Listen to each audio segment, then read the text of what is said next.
सच्चिदानन्दरूपाय विश्वोत्पत्त्यादिहेतवे तापत्रयविनाशाय श्रीकृष्णाय वयं नमः। यं प्रव्रजन्तमनुपेतमपेतकृत्यं द्वैपायनो विरहकातरयाजुहाव पुत्रेति तन्मयतया तर्वो विनेदोस्तं सर्वभूतहृदयं मुनिमानतोऽस्मि निगमकल्पतरोर्गलितं फलम् शुकमुखादिमितद्रवसंयुतं पिबत भागवतं रसमालयं मुहुर्मुहुरसिका भुवि भावुका। ओम नमो भगवते वासुदेवाय। ओम श्री परमात्मने नमः। ओम श्री परमात्मने नमः। ओम श्री परमात्मने नमः। इस YouTube चैनल पे सभी भक्तगणों का हार्दिक स्वागत है, हार्दिक अभिनंदन है। श्रीमद् भागवत महापुराण के नवम स्कंद में पंचदशोध्याय, जिसमें कि ऋचिक, जमदग्नि और परशुराम जी का चरित्र वर्णित है। श्री सुकुवाच एलस्य चौर्वशे गर्भात् षडाशन्नात्मजा नृप आयुः श्रुतायुः सत्यायुः रथो अथ विजयो जयः। श्री सुखदेव जी कहते हैं, परीक्षित, उर्वशी के गर्भ से पुरुरवा के 6 पुत्र हुए। आयु, श्रुतायु, सत्यायु, रय, विजय और जय।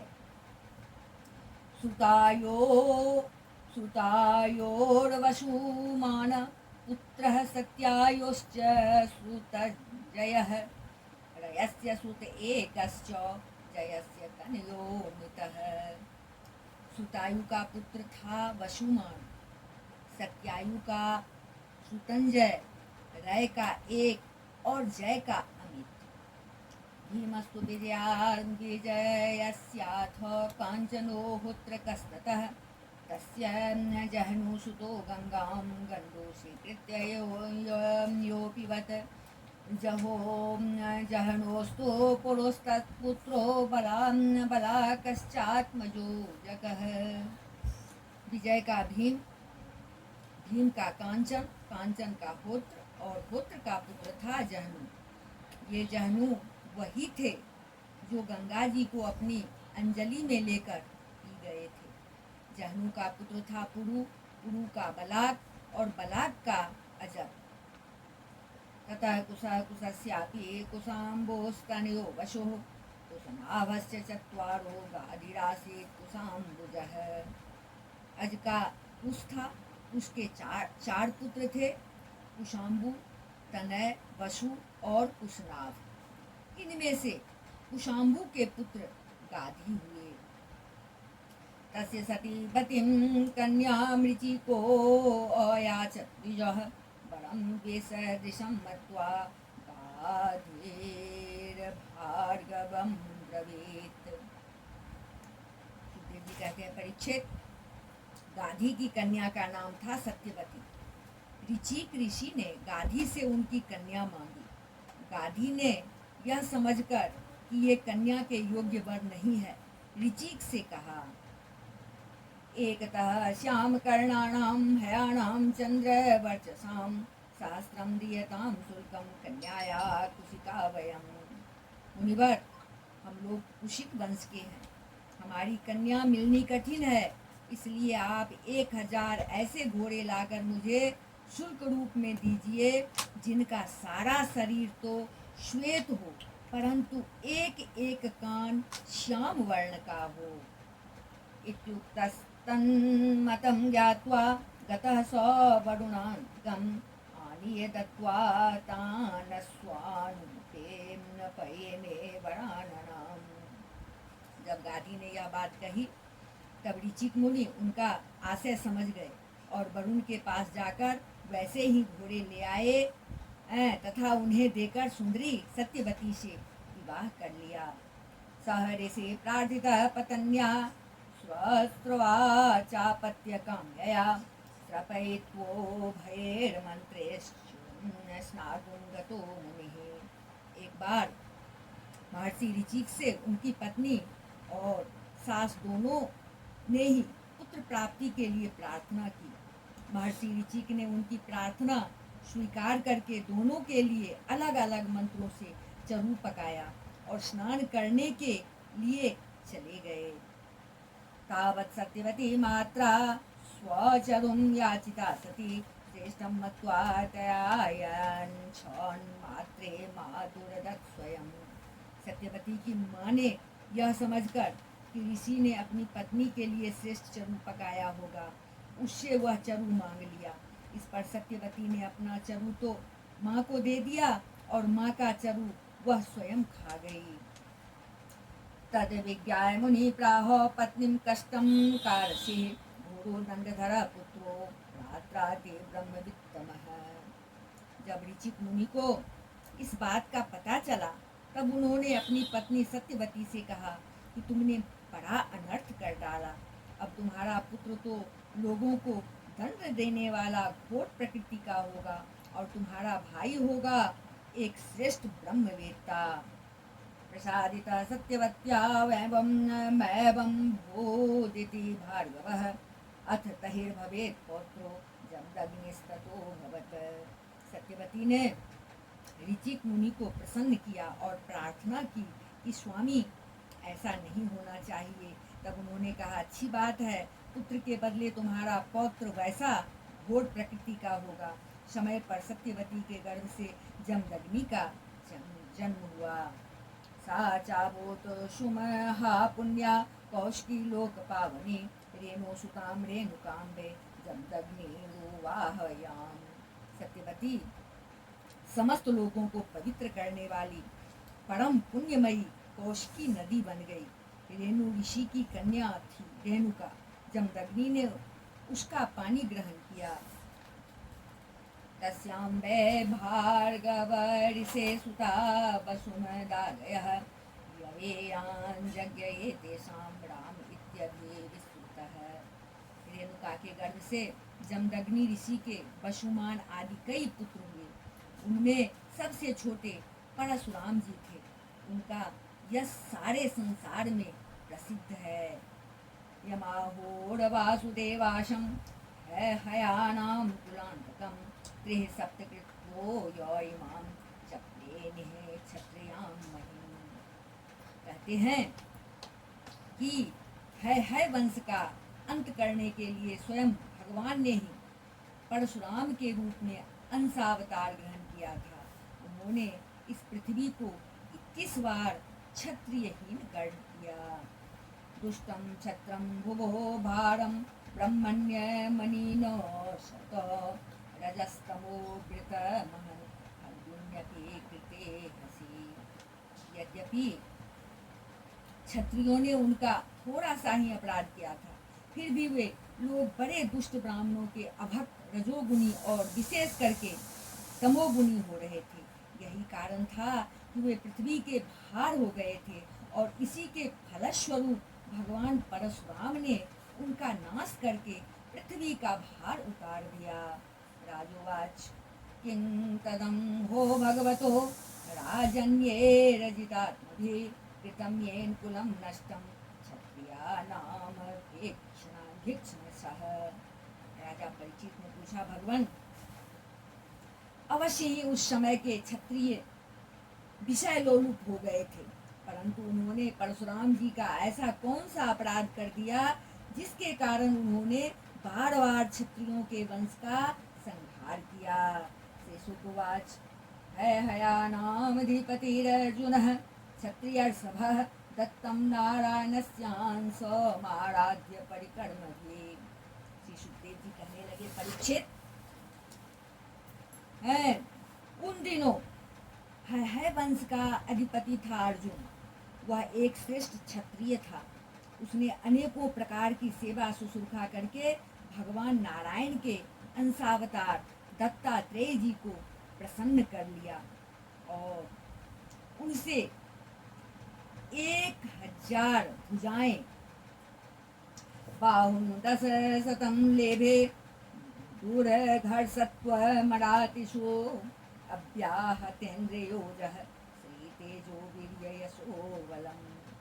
उनसे 1000 भुजाएं तथा कोई भी शत्रु युद्ध में पराजित न कर सके यह वरदान प्राप्त कर लिया। साथ ही इंद्रियों का अबाध बल, अतुल संपत्ति, तेजस्विता, वीरता, कीर्ति और शारीरिक बल भी उसने उनकी कृपा से प्राप्त कर लिए थे। योगेश्वरत्वमैश्वर्यं गुणायत्रानिमादयः चचाराभ्याहत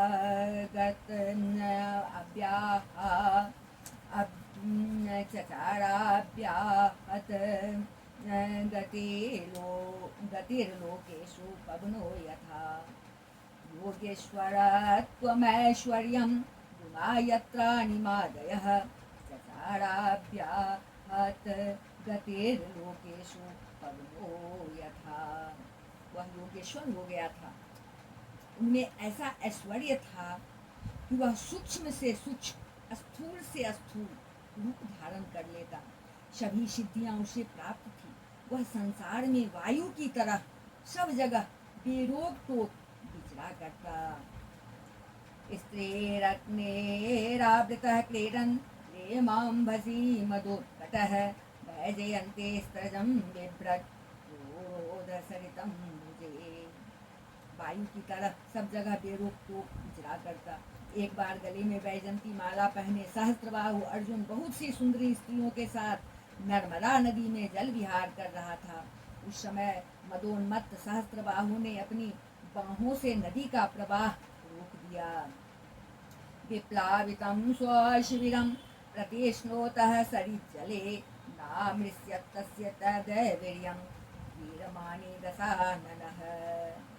दशमुख रावण का शिविर भी वहीं कहीं पास में ही था। नदी की धारा उल्टी बहने लगी जिससे उसका शिविर डूबने लगा।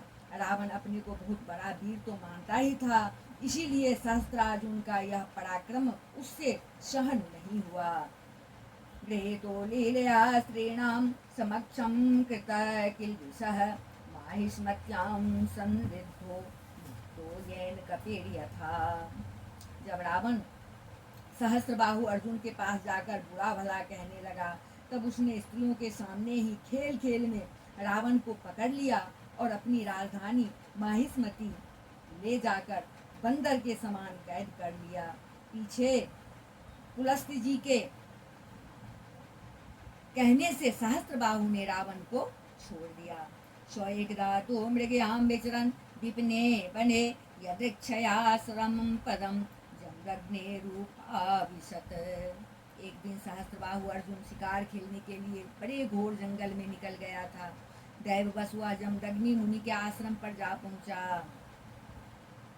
तस्मै सो नरदेवाय मुनेर्हरन् माहरत ससैन्यामात्यवाहाय आवेशमत्यातपोधनः। परम तपस्वी जमदग्नि मुनि के आश्रम में कामधेनु रहती थी। उसके प्रताप से उन्होंने सेना, मंत्री और वाहनों के साथ हयाधिपति का खूब स्वागत सत्कार किया। सौवीरस्तत्र तद्दृष्ट्वा आत्मैश्वर्यातिशायनं तत्राद्रेयताग्निहोत्र्यां साभिलाष सहयः। वीर हयाधिपति ने देखा कि जमदग्नि मुनि का ऐश्वर्य तो मुझसे भी बढ़ा चढ़ा है, इसलिए उसने उनके स्वागत सत्कार को कुछ भी आदर न देकर कामधेनु को ही ले लेना चाहा। हवेधानी मृषेर दर्पान् नरान् हर्तुम चोदयत ते च माहिष्मतिं निन्युः सवत्सां क्रन्दतिं बलात्।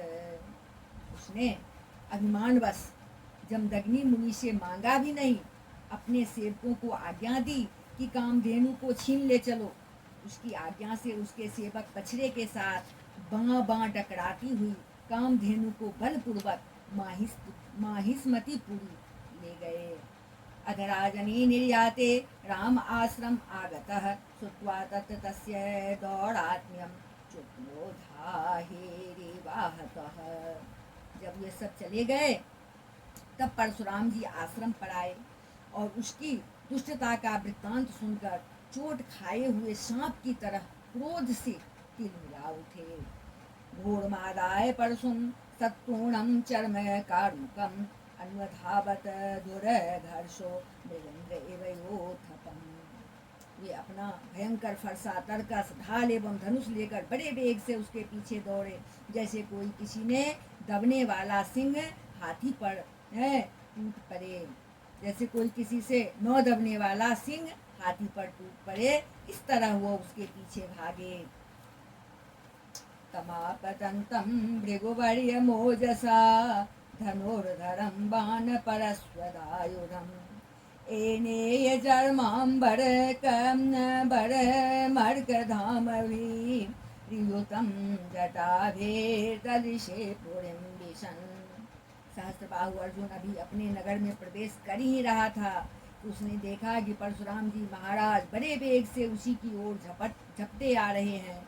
उनकी बड़ी विलक्षण झांकी थी। वे हाथ में धनुष्मान और फरसा लिए हुए थे, शरीर पर काला मृग चर्म धारण किए हुए थे और उनकी जटाएं सूर्य की किरणों के समान चमक रही थी। अचोदयस्थस्थिरथा स्वपत्तिभिर्गदा शिवानष्टिशतग्निशक्तिभिः अक्षोहिणीः सप्तदशातिभीषणास्ताराम एको भगवान शोदयत्। उन्हें देखते ही उसने गदा खड्ग बाण रिष्टि शतघ्नि और शक्ति आदि आयुधों से सुसज्जित एवं हाथी घोड़े रथ तथा पदातियों से युक्त अत्यंत भयंकर 17 अक्षोहिणी सेना भेजी। भगवान परशुराम ने बात में अकेले ही उस सारी सेना को नष्ट कर दिया। यतोषो प्रहरत परश्वधो मनो नीलोजा परचक्रशूदनः ततस्ततक्षेन्न भुजोरुकन्धरा निपेतुरूप्यां हतशोतवाहनाः।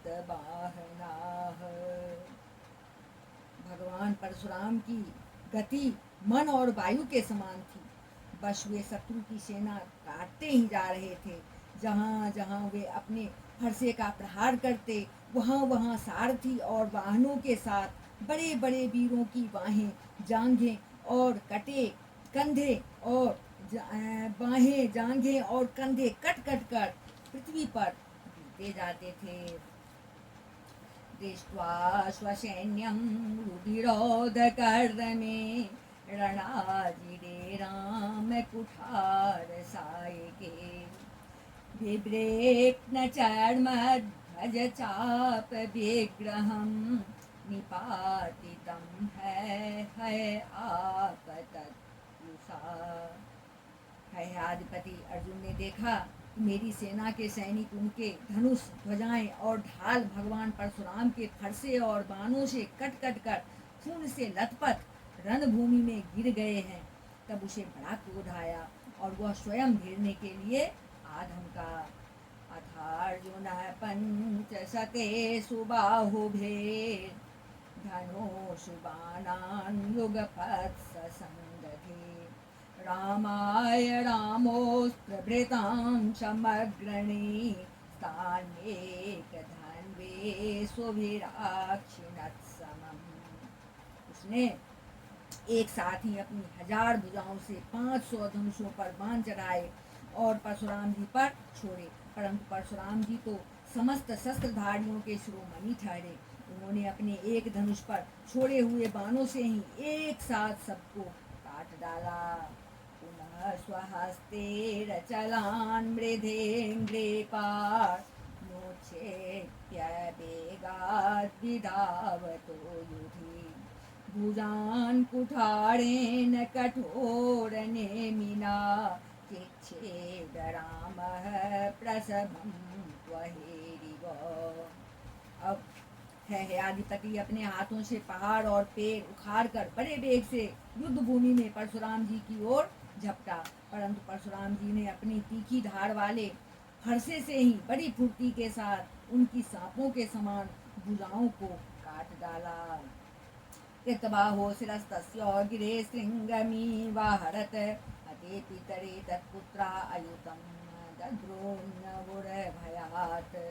जब उसकी बाहें कट गई तब उन्होंने पहाड़ की चोटी की तरह उसका ऊंचा सिर धड़ से अलग कर दिया।